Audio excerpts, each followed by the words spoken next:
I'm 3 with the Force and the Force is with me. I am 2 with the Force and the Force is with me. I am 1 with the Force and the Force is with me. Ready or not, here I come!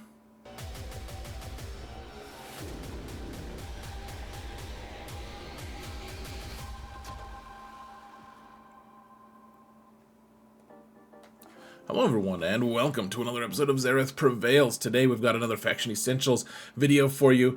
You can find my other Faction Essentials videos linked in the video description if you're interested in that. And we're going to talk about Rogue One today, guys. They're countering all kinds of awesome stuff in GAC. They're really helpful in Conquest and in, I guess, Rise of the Empire. I never really use them there, but they are somewhat useful there as well. So before we jump in, folks, just want to say thanks to my patrons. You guys are awesome. I could not do anything, at least as a content creator, without you guys. I truly appreciate every single one of you. Thank you so much for all of your support, folks. And guys, if you want to support this channel for free, all you gotta do is hit that thumbs up button, subscribe, comment, mount the algorithm, guys. The algorithm is impervious to the Death Star. The Death Star tried to kill it once, and it ended up just mounting it instead. It was incredible. So let's jump in here, folks. What are the teams now?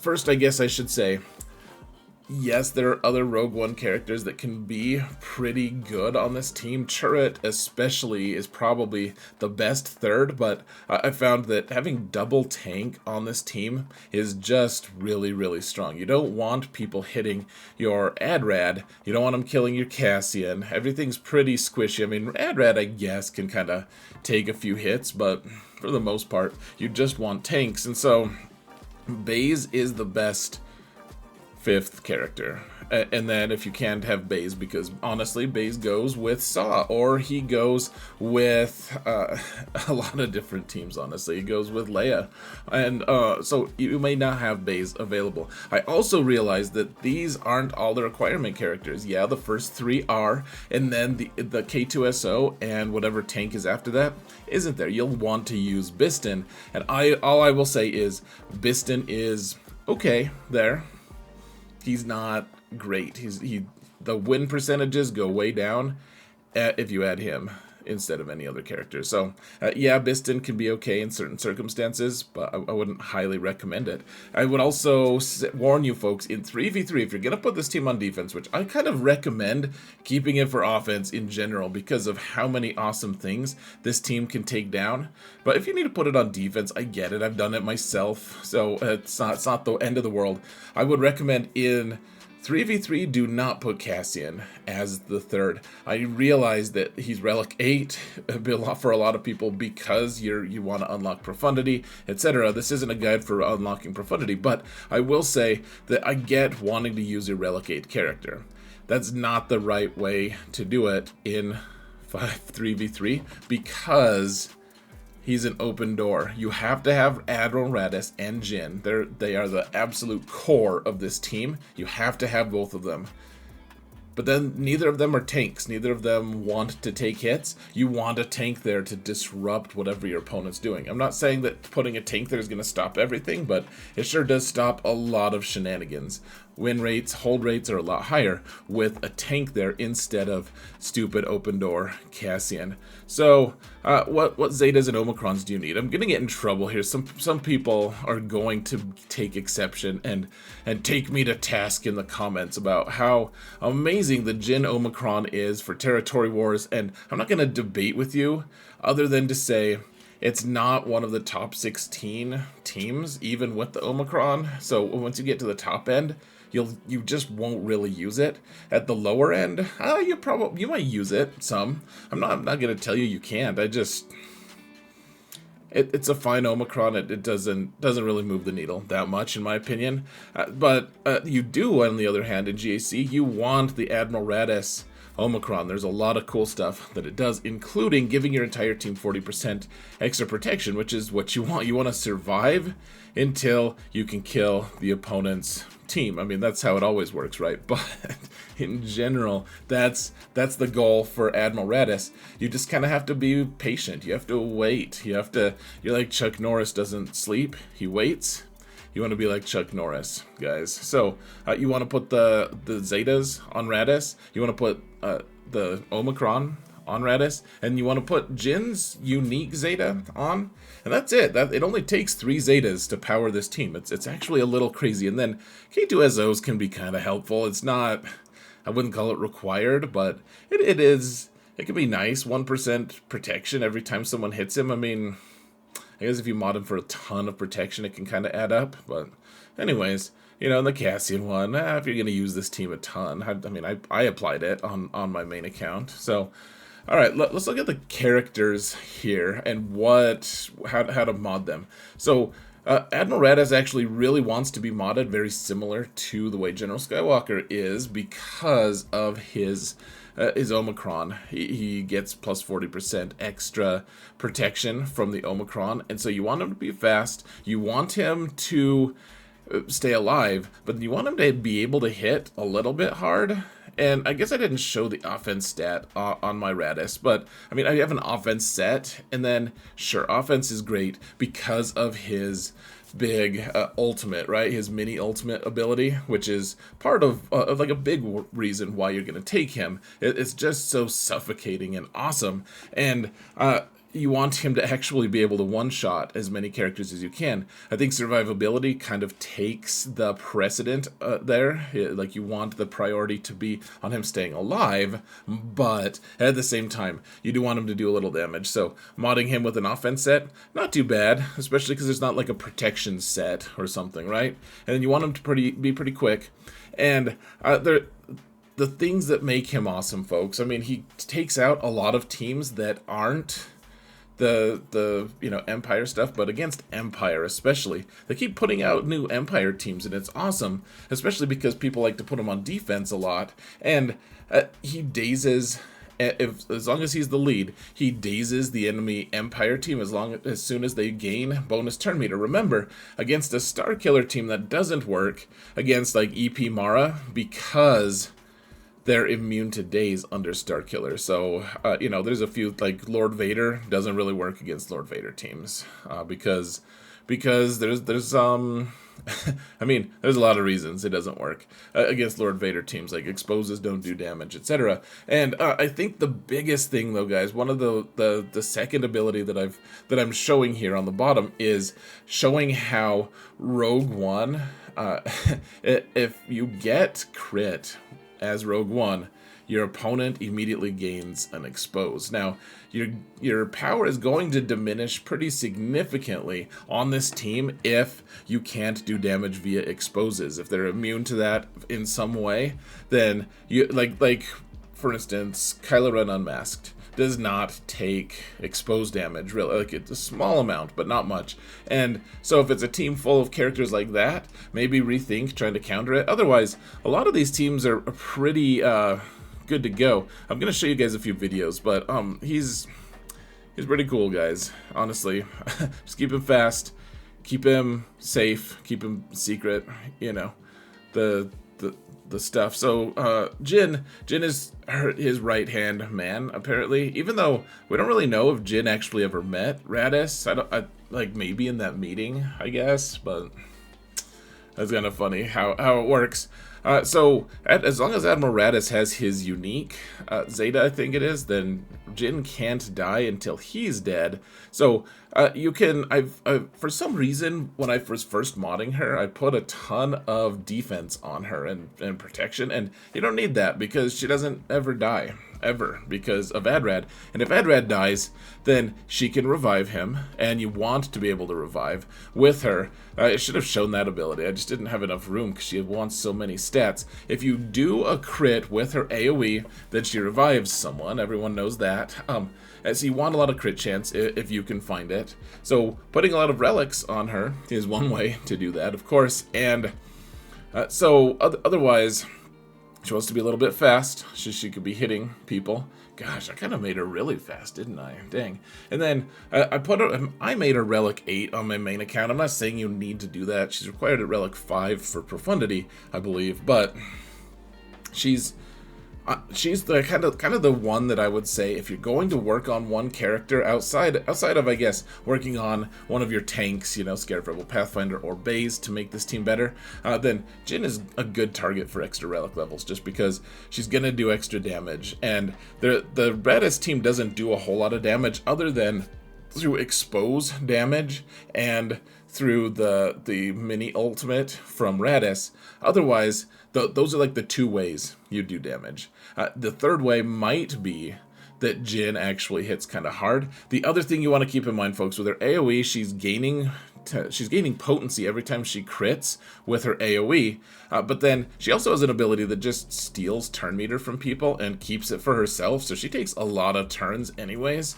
So, I mean, the speed on her isn't 100% super necessary, but it is pretty nice, because you want to cycle through to be able to revive quite a bit, and so you want her to have a decent amount of potency. You can see here that I have a potency, is that a potency cross on her? I think she starts at 0 potency or something, so maybe I have a cross on her. That would be kind of cool if I did. But one way or another, just speed, offense, crit chance, maybe some potency. The potency she does stack eventually, and Admiral Radis also gives her 60 potency, so she's not totally helpless there. Now Cassian's one that I've traditionally just never modded that well, and that's probably a fault of my own. You don't use him in 3v3 at all, so sorry, bud. You know, you want him to have potency. He does a decent amount of damage actually, and he calls K2SO to assist, so it's fine. I would just mostly, his big thing, guys, is he inflicts all the, like, his big menagerie of debuffs, his big suite of debuffs, and that's cool, and he can spam it. He uses it every other turn. It's pretty nice. He fits in pretty well with this team. And like I said, in 3v3 he's not absolutely necessary, but in 5s you typically do want him on the team. That healing immunity, especially from his debuffs, it's pretty nice. And if he gets that, you definitely want to make sure that it lands. So giving him a lot of potency is pretty nice. And then remember, Admiral Radis is also giving him another 60 on top of that, at least in 5v5. In 3s, it's going to only be 36, but, you know, what can you do? K2SO, he's the first character. Okay, so he's the ship that they all pilot, the Cassian's U-Wing. I feel like no one ever uses it these days, and it's like one of my favorite ships just because of all the different cool things that it does. It calls an assist, it dispels, it cleanses, it's just an annoying ship. But and K2SO is one of the 3 pilots of it. I think that's maybe one of the most annoying parts of the ship. So working on K2SO makes that ship stronger. I'm not saying that you should just gear K2SO because of that ship. I'm saying maybe that's a pot sweetener for you. Maybe you could just do it because it's helpful. Now, I haven't modded for tenacity. I wouldn't say that, I doubt that that's the most popular build. Here's the thing, he's always hitting back, and he's always taunting and making a nuisance of himself, and that stops as soon as he gets dazed. And they don't have a really great, easy way to cleanse it. I mean, I think that there's one cleanse on the whole team, unless you add Turret, and so it would just be better. What if he just didn't get dazed? Like, what, did you ever think of that? Maybe K2 just shouldn't be dazed, you know? The daze is kind of like imprisoning him in prison, and otherwise he's so slow that he's not going to take a lot of turns. But that's kind of his whole interaction with everything, is him being able to taunt and counter and taunt again and be obnoxious, and he can't do that without tenacity. Of course, you sacrifice your protection if you do that, but sometimes it's worthwhile. Now, Baze is an interesting one because I think ideally, if it's just out in the you know, in the void of space without any leadership ability at all, you probably just want to give him health because he gives himself extra health on his kit. You guys can see I showed one of his abilities there, because he takes his max health, he gets another 20%. I mean, that's not a crazy amount, but it's significant. And so under most teams, I think that you probably want to put health on him. Especially because Turret, if he's with Turret, he's going to get heals over time, and that's going to keep him alive, etc. Under AdRad, I guess if you really wanted to, just min-max for AdRad specifically, you probably want to put protection on, because AdRad gives him another 40% of it, which is probably better than the 20% health that he's getting. So I would say if it's just for an Admiral Radis team, protection. Otherwise, for a take all comers build, you probably just want to put health on him, frankly, guys. I think that's going to be the better one. I think one of the other thing I want to point out about Baze that makes him amazing is it makes him amazing. He has 2 specials, both of which have a Dispel, and he gains a ton of bonus turn meter.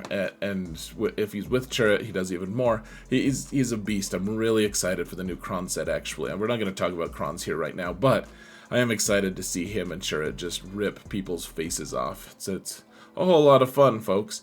Cere, I'm throwing him in here instead of, I'm not doing a slide for Scared Rebel Pathfinder. Scared Rebel Pathfinder, just give him protection and call it good. I mean, that's it. Just give him protection.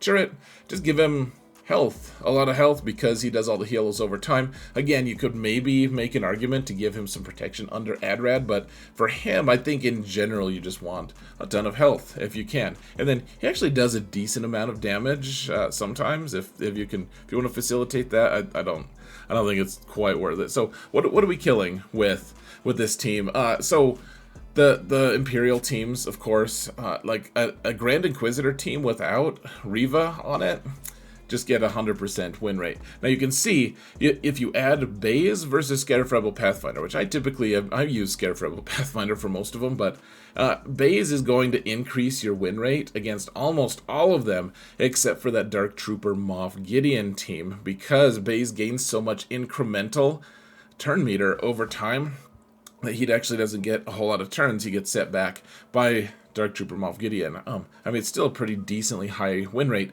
Now, one thing to keep in mind, folks, and I say that in this graphic, but all of these teams actually have idealized Datacrons on them. They're all from Kyber 1, and they all have specific faction Datacrons that are attached to them, and I just I wasn't going to try to separate all the data, frankly, guys. So is one Kron better than the other? Maybe, but in general, I think this is how these teams are going to interact anyways. These are the teams you're going to be wanting to target to counter. Obviously, certain Datacrons are going to mess up certain things. One thing that I'll point out too, I thought was really interesting, that against Tuskens, if you add Turret here instead of one of these tanks, instead of Baze or Scared Rebel Pathfinder, Turret makes the Tusken counter 97%, which is really funny. And then against Riva teams, the funny thing about countering Riva teams with this squad is just the fact that the win rate goes down in Kyber 2 and lower. I think that's just because people in Kyber 2 who try it have way less developed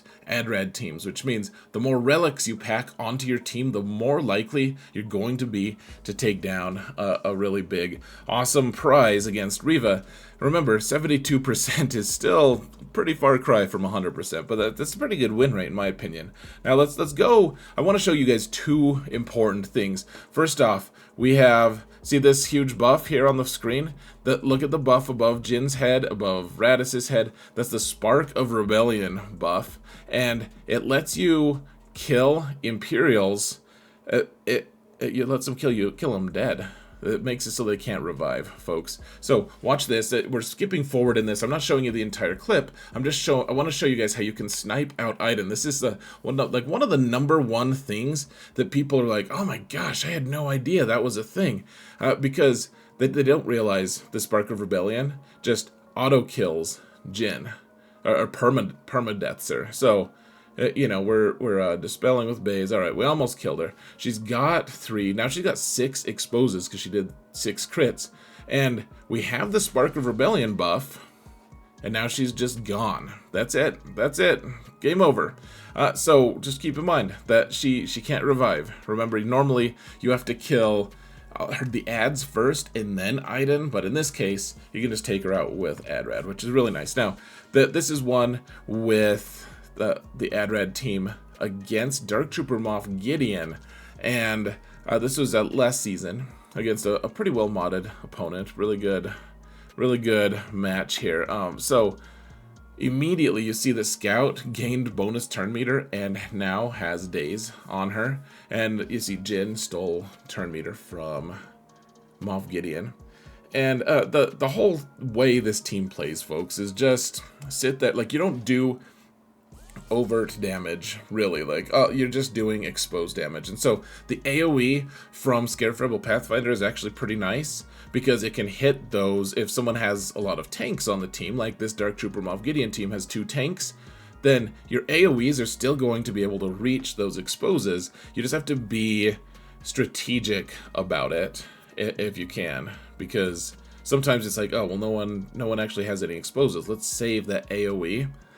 Or maybe you need the AoE to revive people with Jin. But if one way or another, being able to use make use of strategic AoEs is a really important thing. Like, see Moff Gideon in the back there, he's got 6 exposes, and we weren't able to kill him quite yet. But you know, we were able to get him down, and now we have the mini ult here that, you know, makes it so that they don't have protection for a while. It's protection suppression, and it's also makes it so they can't heal, and it's just brutal, man. I always feel bad. This is only Relic 7 on Dark Trooper Moff Gideon. It does work on Relic 9. I've done it, guys.